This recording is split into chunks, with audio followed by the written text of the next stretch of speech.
To save a CapCut video to the Gallery or Photos app on your smartphone, start by opening CapCut on your iPhone or Android device and accessing the project with the edited video you want to save.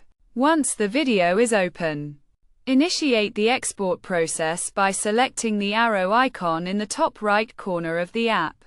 If you receive a notification about using a Pro feature, it means that a specific element in your edit, such as a transition, requires CapCut Pro.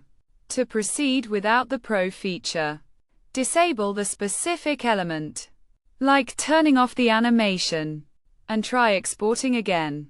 For iPhone users, after exporting begins, scroll down and select Other, then choose Save Video to save it directly to your gallery. For Android users, simply select Done after the export is complete, and the video will automatically save to your device's gallery. If you encounter any issues or have further questions, consider seeking additional information or support regarding the app's features.